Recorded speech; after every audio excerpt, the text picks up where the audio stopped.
The National Transportation Safety Board, NTSB, has just released a preliminary report on the tragic incident involving UPS Flight 2976, complete with jaw-dropping images and critical details about how this disaster unfolded.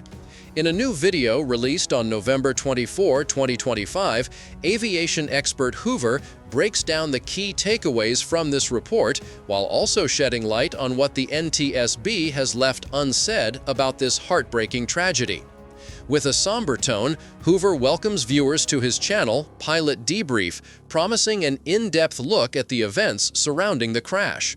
For those who find this deep dive compelling, Hoover urges his audience at the end of this opening segment to drop a 1 in the comments if they appreciate the video and want to see more content like this. On November 4, 2025, at approximately 5:14 p.m. Eastern Standard Time, UPS Flight 2976, a Boeing MD-11 cargo aircraft, met a catastrophic fate when it crashed shortly after takeoff from runway 17R at Louisville Muhammad Ali International Airport in Kentucky. The crash resulted in the complete destruction of the aircraft and claimed the lives of 3 crew members on board, as well as 11 individuals on the ground. According to the NTSB's preliminary findings, the flight received takeoff clearance from the tower at around 5:11 p.m. Eastern Time, and the crew acknowledged the clearance without any apparent issues. Earlier press conferences revealed that the NTSB had reviewed the cockpit voice recorder, confirming that the pilots diligently completed all standard checklists and pre-flight briefings. Up until the moment of rotation for takeoff, everything seemed routine. However, the NTSB has not yet made the cockpit voice recorder transcripts public, nor did they include specifics from those recordings in their initial report. What they did provide, though, were chilling images captured during the takeoff sequence that paint a grim picture of the disaster. The first image in the report shows the aircraft just as it begins to rotate, a critical moment where the crew is fully committed to getting airborne, likely expecting nothing more than a standard flight. Tragically, the second image reveals a horrifying development. The left engine, designated as the number 1 engine, detaching from the aircraft and rotating upward over the left wing, a design feature intended to minimize damage if an engine breaks off. In the third image, the NTSB notes a fire erupting on the left engine while it's still in mid-air, and a subsequent photo shows another blaze near the left pylon's attachment point to the wing. The report details how the detached engine astonishingly traversed over the fuselage, a staggering sight captured in another photo as the engine begins its descent toward the ground. Hoover points out that the aircraft appears to yaw to the left, likely due to the sudden loss of thrust on that side, though the NTSB report does not explicitly mention this observation or provide timestamps for the images. All of this unfolded in mere seconds, leaving the pilots with virtually no time to react. It's also worth noting that from their position in the cockpit, the pilots couldn't see the engines directly, and it remains unclear what alerts or indications they received during this crisis. What is known, per the report, is that a repeating bell alarm sounded 37 seconds after takeoff thrust was applied, likely coinciding with the moment of rotation when the engine and pylon separated.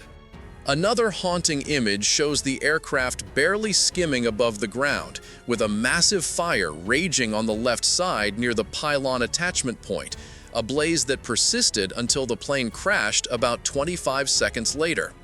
Before delving deeper into the NTSB's findings, Hoover takes a moment to pay respects to the pilots and the individuals on the ground who lost their lives in this devastating event.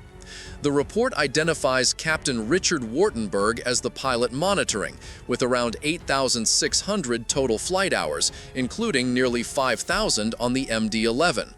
Seated in the right seat was First Officer Lee Truitt, the pilot flying, who had approximately 9,200 flight hours with almost 1,000 on the MD-11. Also in the cockpit was Captain Dana Diamond, serving as the relief officer, boasting over 15,000 flight hours with nearly 8,800 on the MD-11. Hoover emphasizes that this was an exceptionally experienced crew, yet as the images starkly illustrate, they were thrust into an impossible situation with no chance of saving the aircraft. The pressing question on everyone's mind remains, how did this happen?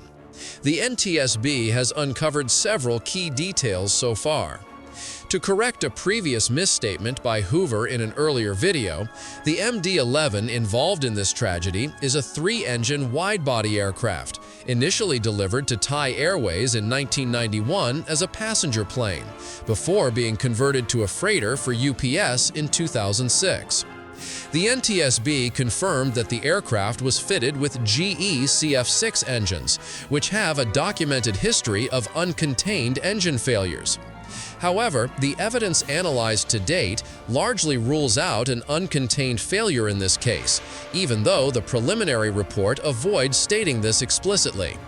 There was initial confusion about the aircraft's maximum altitude during takeoff, with ADS-B data suggesting 475 feet above mean sea level. But the NTSB, relying on the flight data recorder, clarified that the plane never climbed higher than about 30 feet above the ground. Beyond this, the agency has released little additional information from the flight data recorder at this stage. Further images in the report show the aircraft clearing the blast fence at the end of the runway, with the left wing still engulfed in flames. Another photo captures the moment the left main landing gear struck the roof of a warehouse just before the final impact. Hoover notes that the preliminary report offers scant detail on the condition of the number 2 or number 3 engines.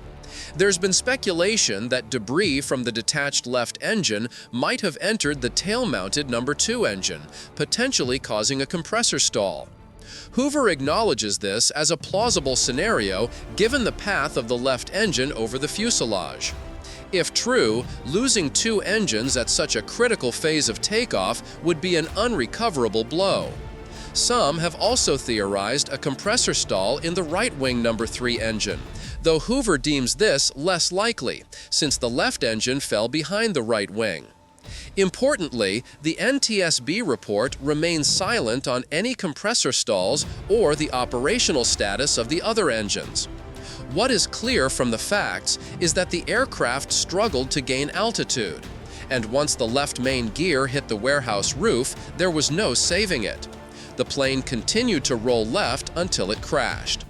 One intriguing aspect of the report is the NTSB's reference to the 1979 crash of American Airlines Flight 191, a DC-10 that went down during takeoff from Chicago, marking the deadliest aviation accident in U.S. history. Hoover recently covered that tragedy in a separate video on his channel and suggests the NTSB mentioned it only to draw a parallel, as both incidents involved a left engine separation during takeoff. Returning to UPS Flight 2976, the NTSB's findings focus heavily on the structural failure at the engine attachment points. The left and right engines are mounted to pylons under each wing via 3 key connection points: a forward mount bulkhead, a thrust link assembly, and an aft mount bulkhead. The investigation zeroes in on the aft mount bulkhead of the left pylon. To keep things digestible, Hoover explains that this assembly includes 2 fittings, an aft lug and a forward lug, bolted together with a spherical bearing connected to the wing via a wing clevis and attachment hardware. Images in the report show the aft and forward lugs fractured at their inboard and outboard sides, around the 2 o'clock and 9 o'clock positions, with these pieces found near the runway. The left wing clevis, spherical bearing, and related hardware, along with part of the left wing, were recovered near the crash site. In contrast, the right engine remained attached to its pylon at the accident site, though its forward and aft mounts had separated from the pylon, likely due to impact forces, as they were found 87 feet from the engine. Post-recovery images of the left pylon reveal clear fractures in the forward and aft lugs on both sides, corroborating the report's descriptions. Another set of photos compares the damaged left wing clevis and its fractured spherical bearing to an intact example for clarity. What makes this investigation particularly gripping is the NTSB's discovery after issuing an emergency airworthiness directive grounding all MD-11s and later DC-10s for inspections. Upon closer examination of the cleaned surfaces of the aft and forward lugs, clevis, and bearing from UPS 2976, investigators found evidence of fatigue cracks. The aft lug showed fatigue cracks on both inboard and outboard surfaces, while the forward lug exhibited cracks along the inboard bore but not on the outboard side. Simplifying this technical jargon, Hoover explains that these fatigue cracks likely worsened over time, and the stress of rotation during takeoff caused the lugs to fracture, leading to the pylon and engine separating from the wing. The lingering question is why these fatigue cracks developed in the first place. Maintenance records indicate the airframe had logged about 93,000 flight hours across just over 21,000 cycles, each cycle being one takeoff and landing, at the time of the crash. The last detailed inspection of the left pylon aft mount occurred in October 2021, with a lubrication of the pylon thrust links and spherical bearings conducted on October 18, 2025.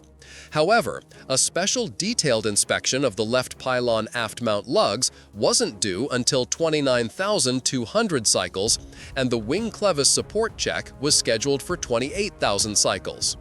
The NTSB still faces a long road ahead to pinpoint the root cause of the fatigue cracking, and many questions about this tragedy remain unanswered. It could be some time before the final report is released, but until then, Hoover stresses the importance of avoiding speculation and allowing the NTSB to complete their work. For those eager to learn more about historical parallels like American Airlines Flight 191, Hoover points viewers to another recent video on his channel.